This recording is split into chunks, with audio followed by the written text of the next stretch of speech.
Crime ওয়াচে আপনাদের প্রত্যেককে স্বাগত জানাচ্ছি আমি মাকসুদুল হাসান। আশা করি যে যেখানে আছেন ভালো আছেন, নিরাপদে আছেন।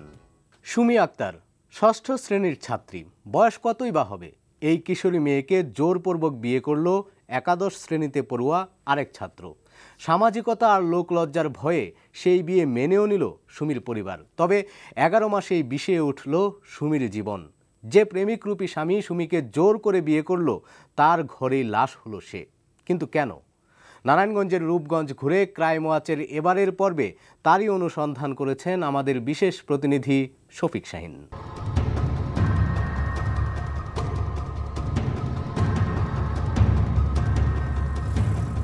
ঢাকা থেকে নারায়ণগঞ্জের দূরত্ব যতটুকু এই জেলার রূপগঞ্জ উপজেলার দূরত্ব ততটুকুই বলা যায়। ভারী শিল্প কারখানার জাতাকলে বহু আগে থেকেই প্রাকৃতিক রূপরস হারাতে বসেছে রূপগঞ্জ। বড় বড় শিল্প প্রতিষ্ঠান প্রতিদিনই গ্রাস করছে গ্রামের পর গ্রাম, আর হাউজিং কোম্পানির দৌরাত্ম্য তো আছেই। গ্রামের বুক চিরে যে পিচঢালা পথ বয়ে চলেছে তার মতোই কি এখানকার মানুষগুলোর মনের জগতও কঠিন হয়ে যাচ্ছে? ক্রাইম ওয়াচ টিমের এমন ধারণা জন্মালো কিভাবে?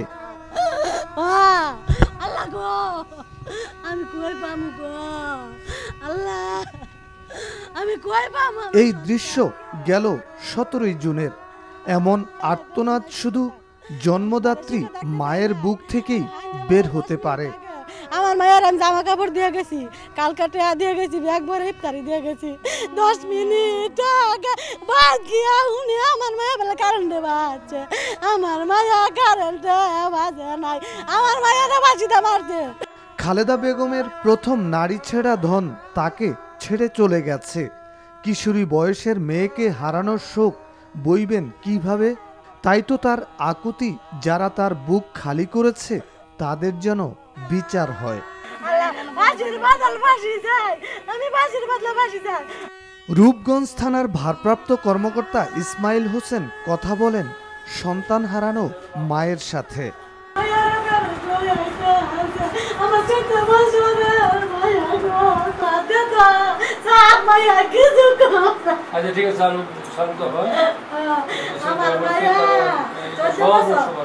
সুমি আক্তারের মৃত্যুকে আত্মহত্যা বলে চালাতে চেয়েছিল তার শ্বশুর বাড়ির লোকজন, কিন্তু ঘটনাস্থল ঘুরে আসা থানার ভারপ্রাপ্ত কর্মকর্তা ইসমাইল হোসেনের ধারণা সুমি আত্মহত্যা করেনি, তাকে হত্যা করা হয়েছে। আত্মহত্যা করলে যে সিমটমের থাকে, একটা ডেড বডিতে যে সিমটমগুলো আছে, আপাতত দৃষ্টিতে মনে হচ্ছে না যে এটা আত্মহত্যার কোনো ঘটনা। আমার কাছে মনে হয়েছে যে এটা হত্যাজনিত ঘটনা।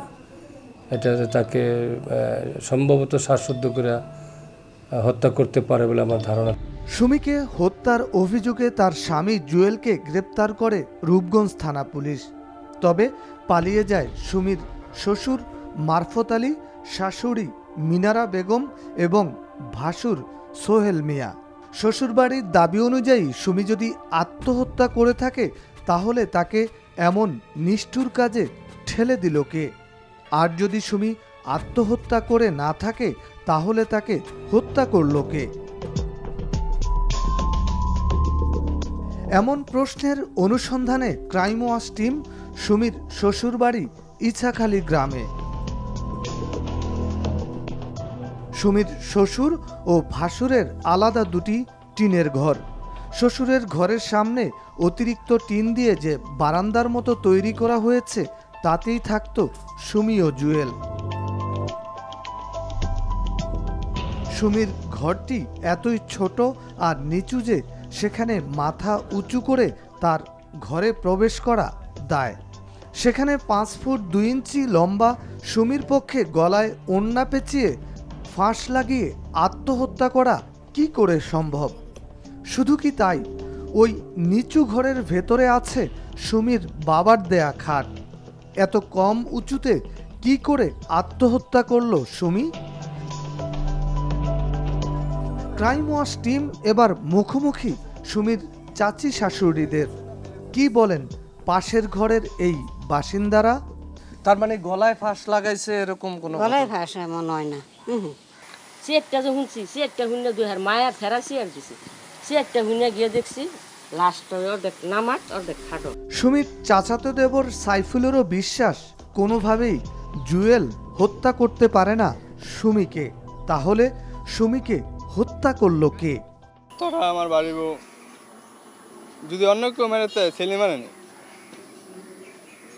ছেলে এলাকার পোলাইতে সবাই এসেছে, ছেলে আসছে ওই যেন কেন ভোট খেয়েছিল। পরে ইফতার টাইমে আছে টুবনিতে এসে টুবনি তাই দেয় বেলা দরজা বেলা বন্ধ আছে, ওর দরজা খুললে ওই ছেলে শিক্ষা মারছে। সুমির মৃত্যুর ঘটনা 1 মাস 1 দিন হলো। এখনো দূর থেকে কান পাতলে শোনা যায় সুমির পরিবারের বুক ফাটা আর্তনাদ। সুমির কথা মনে হলেই ডুকরে কেঁদে ওঠেন তার স্বজনরা। আমার এই মায়েরা আমি কেমন পাই।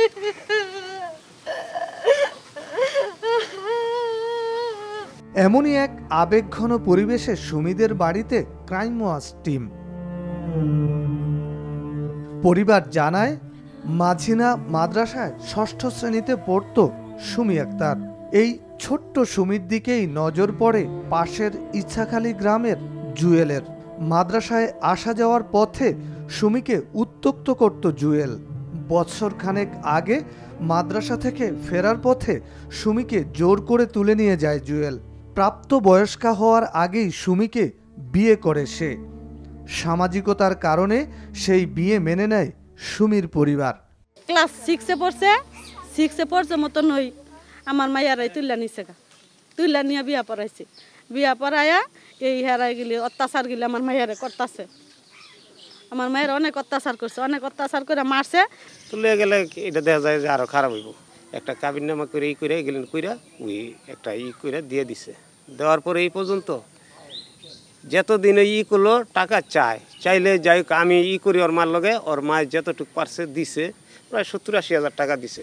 যে সুমিকে পছন্দ করার পর জোর করে উঠিয়ে নিয়ে বিয়ে করলো জুয়েল, অল্প সময়ের ব্যবধানে সেই সুমির উপর নেমে আসে নানামুখী চাপ। সুমির পরিবারের কাছে বিভিন্ন সময় আবদার বাড়তে থাকে জুয়েল ও তার পরিবারের। সর্বশেষ মোটরসাইকেল দাবি করে জুয়েল। সেই দাবি মেটাতে না পারার কারণে সুমিকে হত্যা করে লাশ ঝুলিয়ে আত্মহত্যার প্রচারণা চালানো হচ্ছে বলে দাবি করে সুমির স্বজনরা। সাইকেল দিত না, 1 লাখ টাকা দিত। তো গরিব মানুষ, সময় লাগবো, এই সময়টুকু আঙ্গু মাইয়ারে দিল না। হেরা হত্যা করছে বালির চাপা দিয়া, শ্বাসরোধ করে মারা হয়েছে আমার মাইয়ারে। এটুক জায়গা বেশি উঁচাও না। সুমি যদি গলায় ধরি ওদের সুমি ঝুলিয়া থাকলে বয়ে পড়বো মাটিতে, ওর গলা দই বাজ হয়ে থাকবো, ও আর মরার কোনো ভাব নেই। এতটুকু 5 টিনের চাপের একটা সরু ঘর, এই ঘরের মেয়ে দেখি মানুষ মরতারে। ওর ঘরে কারেন্টের লাইনও নেই। আমার মায়ের তেনা হুন্ডার মোটরসাইকেল চাইছে, আমি দিতারি না, আমি গরিব মানুষ করতে দিব, আমার তো দেওয়ার সামর্থ্য নাই। আবার যৌতুক চাইছে, তারপরও আমি হের বাপের আগে চলে আমার মায়ের দিছি পরে আমার মায়ের অশান্তি করছে না। আমার মায়ের আত্মহত্যা করে নাই, আমার মায়ের কোনোদিনও আত্মহত্যা করে না। আমার মায়ের জামা কাপড় দিয়েছি, হাসি খুশি দেখেছি। আমার মায়ের কেন আত্মহত্যা করবো? ও আত্মহত্যা করার উপযুক্ত না, হ্যাঁ আত্মহত্যা করে নাই। হ্যাঁ যেভাবে খারাপ বালি চাপা দেওয়া মারছে। ওরা ডেড বডিটা নাটক করছে, কেউ ওরা কিচ্ছু দেয় না। ডেড বডি লয়ে আমার জালেরা সব হেরা লয়ে খারিয়ে রয়েছে, মাটি চাটির মধ্যে নিয়ে আমার মায়েরা পালায় পোলা দিয়ে দিছে। হুন্ডার চাইতেছে, টাকা চাইতেছে, দামি হুন্ডা লাগবো। তো এখানে কোম্পানি ঢুকছে, জায়গা বিক্রি করুন জানা। তো আমি বলছি যে ঠিক আছে, জায়গা বিক্রি করলে একটা হুন্ডারই তো দিয়ে দিব মনে। আত্মহত্যা করলে ওরা কারেন্টের কথা কয়, কারেন্টে বাজলে হাত পুড়ে যাবো। আর হাত গেলেন এই আমরা সব মোবাইলে আসাঙ্গ 2-3টা মোবাইল গেলেন দেখলাম, আপনারা বুঝতে পারবেন যে ওই আত্মহত্যা করছে না মারছে। আর আমার মায়া এটা কোনো আত্মহত্যার মায়াও না। সে ছিল একটা মনে করে বগাটে মনে করেন যুক্তাক্ত করতো। বিয়ে করার মাস দেড় কাগ হইব এনকার এক মেয়ে লয়ে যেতেছে গা, সন্তান একটু আগে আরো 3-4 জন লইয়া 2টা লয়ে যেতেছে গা। পরে মেয়ের ভাই সুবদাইছে, আবার পরে 2টা এলাকার লোকজন ডাক দিছে, ডাক দিয়া ওর গণপিটন দিছে। দেওয়ার পরে এলাকার ময়মুটবিরা ওরা সেইটা দিছে। সুমির আত্মীয়রা অভিযোগ করেন এই মামলা নিয়ে টালবাহানা করছে পুলিশ। সুমির স্বামী জুয়েল ধরা পড়লেও এখনো অধরা রয়ে গেছে তার শ্বশুর, শাশুড়ি আর ভাসুর। আসামিদের কাছ থেকে মোটা অঙ্কের অর্থ নিয়ে মামলার তদন্তে গড়িমসি করছেন তদন্ত কর্মকর্তা। দারোগা আসামি ধরে না, আসামি ধরে না থানা থানাত কোনো আমি খবরই পাইতেছি না যে আসামি হারা দৌড়াইতেছে কিবা ধরতেছে। হেরা জায়গা জমিন হারা টাকা পয়সা লইয়া হারা থানা হাত করে লইছে।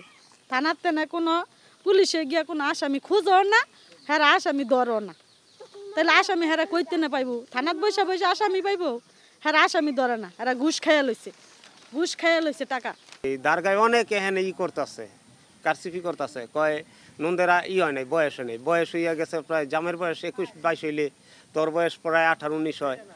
প্রশাসন কোনো মনে করেন কিছুই না যে করে আত্মহত্যা করছে, চালা দেয় পুলিশে কিছু টাকা পয়সা দিয়া ওরা সপ্তাহে মুখ বন্ধ করে দেয়, সাক্ষী সুখী পায় না।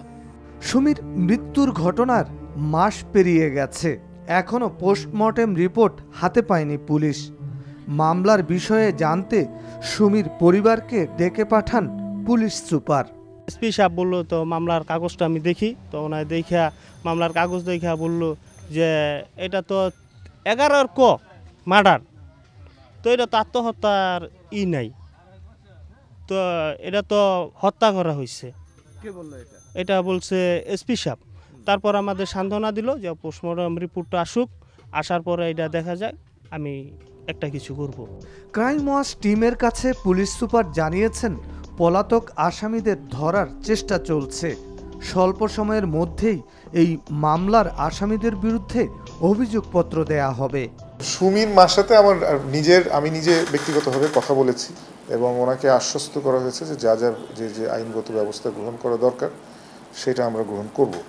দর্শক, সংসার জীবনের স্বাদ আহ্লাদ বোঝার আগেই দুনিয়া থেকে সুমি আক্তারকে সরিয়ে দিয়েছে তার শ্বশুরবাড়ির লোকজন। বিয়ের মাত্র 11 মাসের মাথায় সুমিকে হত্যা করতে পারে শ্বশুরবাড়ির লোকজন, এমনটা ভাবতেই পারেনি তার মা বাবা। তাই হয়তো সুমিকে রক্ষা করা যায়নি, কিন্তু নিজের জীবন হুমকির মুখে এমন আশঙ্কা থেকে নিরাপত্তার আশায় 19 মাস আগে থানায় সাধারণ ডায়েরি করার পরও রূপগঞ্জের কাঞ্চন এলাকার আওলাদ হোসেনের পরিণতি কি হলো? জমিজমা নিয়ে বিরোধের জেরে নারায়ণগঞ্জের রূপগঞ্জের দক্ষিণ পাড়ার আওলাদ হোসেন জীবনের নিরাপত্তা চেয়ে থানায় সাধারণ ডায়েরি করেছিলেন 19 মাস আগে। আওলাদ আশঙ্কা করেছিলেন যে কোনো সময় প্রতিপক্ষ তার জীবনহানি ঘটাতে পারে। তবে কি তার আশঙ্কাই সত্যি হলো? 1.5 মাস হতে চললেও এখনও নিখোঁজ আওলাদ, এখনও তাকে খুঁজে বের করতে পারেনি পুলিশ। তবে যাদের বিরুদ্ধে আওলাদকে গুম করার অভিযোগ, তাদের বক্তব্য কি?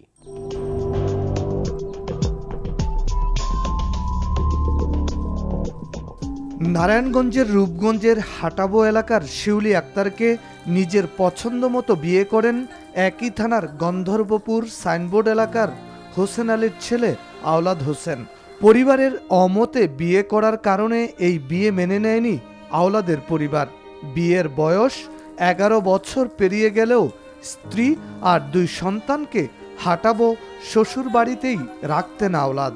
স্ত্রী আর সন্তানদের খোঁজ নিতে নিজে আসতেন শ্বশুর বাড়ি। 1 মে জমিজমা সংক্রান্ত মামলায় হাজিরা দিতে আদালতে যাবেন এমন কথা বলে স্ত্রী আর সন্তানদের কাছ থেকে বিদায় নিয়ে নিজ বাড়ি গন্ধর্বপুরে আসেন আওলাদ। আমার শ্বশুর বাড়ির লোকের সাথে তার বেশ একটা ভালো ছিল না, সম্পর্ক ভালো ছিল না। আর জমি জমা আছে আমার শ্বশুরের, জমি জমা নিয়ে মামলা হইতো, তারা আমার কাছে কোনো কিছু বলে না, আমার জামাই বলে নাই। আমি জানি আর শত্রু আছে, এরা মাঝে মাঝে মোবাইলে টিক্স দিত। আমার বড় ননদ, ওর নাম আসমা, ওর বাড়ি গন্ধপুর, আওলাদের বোন, ওর ছোট আওলাদের ছোট, ও আসছে বললো শার্টটা নিয়ে, পরনে একটা শার্ট ছিল, ওইটা নিয়ে কাদের মধ্যে ঝুলাকে আমি বাসা থেকে আসতেছি। আওলাদ নিখোঁজের পেছনে তার বড় ভাই আবু হানিফা জড়িত বলে দাবি করে আওলাদের শ্বশুর বাড়ির লোকজন। তাদের যুক্তি, আওলাদের বাবা হোসেন আলী তার সম্পত্তির বেশিরভাগই আওলাদের নামে লিখে দিয়েছেন, যার কারণে অন্যান্য ভাই বোনেরা ক্ষিপ্ত হয়ে আওলাদকে গুম করেছে। শ্বশুরের জায়গা সম্পদ ছিল, জায়গা সম্পদ নিয়ে ওর বাইরেরা কিছু বুঝতো না, আর আমার জামাই একটু জায়গার অংশ বেশি পাইছে। আর দ্বিতীয় কথা, আর বাইরে এত কিছু বুঝে না, আমার জামাই অনেক কিছু বুঝে, কাগজপত্র দলিল এইসব বুঝে, আইন সম্বন্ধে অনেক কিছু বুঝে। ভাবে এরা জায়গা দিছে, ওর 2 বোলা তুই বেশি জায়গা দিছে। ভাবে কইতাছে যে আমার এই বোলার হাতের গড়াই না সম্পত্তি আমার সব, আমার কিচ্ছু আসিল না। হ্যাঁ একমাত্র একটু মনোবাদ আসছিল বাইরের লোক। হ্যার বাপ মা হ্যার বড় বোন আঙ্গ বাসাতে নিছে, আমরা তো হ্যার বড় বোনের সন্দেহ করি, বলে আনতে নিছে তো কই নিছে, তোর বাইরে দেখলি না কি লেগে। তাদের এমন বক্তব্যে সন্দেহ হয় ক্রাইম ওয়াচ টিমের। আমাদের খটকার জায়গা হলো শুধুমাত্র সম্পত্তির ভাগ বাটোয়ারার জন্য ভাই বোন মিলে গুম করবে আরেক ভাইকে? এমন প্রশ্নবোধক পরিস্থিতিতে ক্রাইম ওয়াচ টিম হাজির হয় আওলাদের গন্ধর্বপুরের বাড়িতে। সেখানে হাজির হয় আওলাদের স্ত্রী শেউলি আক্তার ও শাশুড়ি হাসনা বেগম। আমাদের উপস্থিতিতেই বাকবিতণ্ডা চলে আওলাদের বাবা ও বোনদের সাথে তার স্ত্রী ও শাশুড়ির।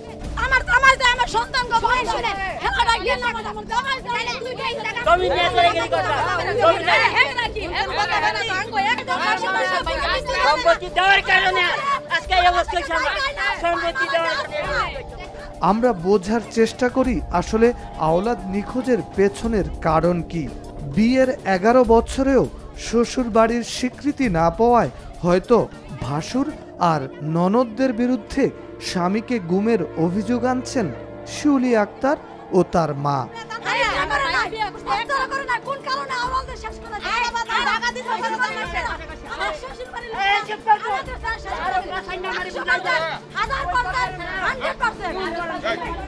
তবে আওলাদের ছোট বোন আসমা বেগম জানালেন আওলাদ নিখোঁজ হন 2রা মে। তার আগের দিন তাকে শ্বশুরবাড়ি থেকে তিনি নিজে ডেকে আনেন। 2রা মে জমি জমা সংক্রান্ত মামলার হাজিরা দিতে নারায়ণগঞ্জের উদ্দেশ্যে বাড়ি থেকে বের হন আওলাদ। তারপর আর তার কোনো খোঁজ মেলেনি। বাবা আর ভাই আমার কাছে একটা মামলার ওই মানে একটা কাগজ আমার কাছে দিছে, ভাইয়ের কাছে একটা সই করে আনতে। শ্বশুর বাড়ি গেছি মতন আলাদ ভাই আমি ডাকিয়া আনতে গেছি, আলাদ ভাই গিয়ে দিয়ে ভাত খাইতেছে। তখন আলাদ ভাই কইতেছে তুমি বিকাল যাও, তুমি আমি আসতেছি বিকালবেলা। তো ভাই বিকালবেলা বাসায় আসছি। তো পরের দিন ভাই গেছে 10টা সাড়ে 10টা বাজে বাসাতে। এই যে ভাই গেছে এই মামলার কাগজ জমা দিতে গিয়া নারায়ণগঞ্জ, এই যে গেছে আইজো গেছে। আওলাদের আরেক বোন জানান আওলাদের সাথে জমি নিয়ে বিরোধ ছিল স্থানীয় ওয়ার্ড কাউন্সিলর হোসেন আহমেদ রাজীব ও তার ছোট ভাই সরওয়ার হোসেন রাসেলের। একবার তারা আওলাদের উপর হামলাও চালিয়েছিল। তাদের ধারণা এমন বিরোধের জেরেই গুম হয়েছেন আওলাদ। বেলে রাসেলে আর হেগল দল বললো খেতে গেল, 3 ভাই গেল আর আমার বাবা হোসেন আলী গেল আর আমার এই বড় বোন গেল। ওইখানে জমিতে অগলগে হেন অনেক তর্কাতর্কি গেল। তো রাসেলে করলো কি আমার ভাইয়ের যেই বাহিনী খুঁজেছে ওই ভাইয়ের গলাতে ধরলো। আমার বোন করলো কি পাও ধরছে রাসেলের, পা ধরছে মতন তারপরে আলা ছাড়ছে। জমিন আজকে হেরা জোর দাহাইলো যে আমার ভাই গেছে আপিল করতে নারায়ণগঞ্জ গুড়েতে নেই, ওইখান থেকে নিখোঁজ আজও পর্যন্ত আয় নাই। জমি জমা সংক্রান্ত বিরোধের জেরে মানুষ গুম, এমন গুরুতর অভিযোগের বিষয়ে ক্রাইম ওয়াচ টিম কথা বলে তারাবাও পৌরসভার ওয়ার্ড কাউন্সিলর হোসেন আহমেদ রাজীব ও তার ছোট ভাই রাসেলের সাথে। জমি নিয়ে এমনি কোনো বিরোধ নাই। জমি অনেক আগে আমার আব্বাই বিক্রি করে লাইছে শেষ। এখন তো আর আমাকে জমি নিয়ে বিরোধ নাই। আওলাদ কিন্তু এই দেশে থাকে মনে করেন 1 বছরে মনে হয় যে 2-1 মাসের দিকে থাকে। আর যে কই থাকে আপনার এই যে গ্রামের মানুষ আছে সবার জিজ্ঞেস করেন, হ্যাঁ কই থাকে এটা আমরাও বলতে পারি না। আর বাপ মাও জানেন না কই থাকে। আওলাদ এই গ্রামে থাকিনি, 6 মাস একবার বাসবো, বাসান্দি এলাকায় আইবো, 1 মাস 1.5 মাস থাকবো। হ্যাঁ 1 মাস একবার গোসল করে না, লগে লগে বারাসাতকে বয় না। মেন্টাল, আর বোন পাগল, হ্যাঁ মা পাগল। তো এখন প্রথমবার একজনে দেখছিল সখী করে যিনি আছে অটো চালায়, উনি দেখে এসে এলাকাতে কইছে যে আমি আওলাদে দেখে আসছি পবনকুল বাজারে। এরপর কি জানি গঙ্গাপুর বাজারে তারা দেখছি। আরেকজন হলো সজীব করা, যিনি ঈদের আগের দিন মুরাপাড়া বাজারে বাজার অবস্থায় তারা হাফাতা শার্ট পরা অবস্থায় মুরাপাড়া বাজারে দেখছি। তারা আওলাদকে পাগল বলতেও পিছপা হয়নি। এমনকি যে সাইনবোর্ড এলাকায় আওলাদের জন্ম সেখানেই নাকি কিছুদিন আগে আওলাদকে দেখা গেছে। এমন বক্তব্যের সপক্ষে কয়েকজনকে ক্রাইম ওয়াচ টিমের কাছে হাজির করেন রাজীব ও রাসেল। ভাই আমি ধর ঈদের আগের দিন দেখছি, কই আমাকে মুরাপাড়া দেখছে রে, এই রোডের সাইনবোর্ড এনই। তো এখানে দেখলেন তারা আটকান নাই কেন? আমরা কি জানি এটা। এমন যুক্তিও কি ধোপে টেকে? তবে জমি নিয়ে শুধু রাজীব ও রাসেলদের সাথে বিরোধ রয়েছে আওলাদের এমনটিই নয়। এলাকায় বড় বড় শিল্প প্রতিষ্ঠান গড়ে ওঠায় এবং এসব শিল্প প্রতিষ্ঠান চড়া দামে জমি কেনায় কে কার জমি হাতিয়ে নিতে পারবে তা নিয়ে তৎপর অনেকেই। এমন 46% জমি নিয়ে এলাকার সাদ্দাম, বিপ্লব, জহিরুল, হাদি ও নাসিমা বেগমের সাথে বিরোধ ছিল আওলাদের। তাদের হুমকি ধামকি আর প্রাণনাশের আশঙ্কায় আওলাদ নিজে বাদী হয়ে 2015 সালের 28 অক্টোবর রূপগঞ্জ থানায় সাধারণ ডায়েরি করেন। আইনের কাছে আশ্রয় প্রার্থনার পরও শেষ রক্ষা হয়নি আওলাদের। তার 19 মাসের মাথায় নিখোঁজ হন আওলাদ।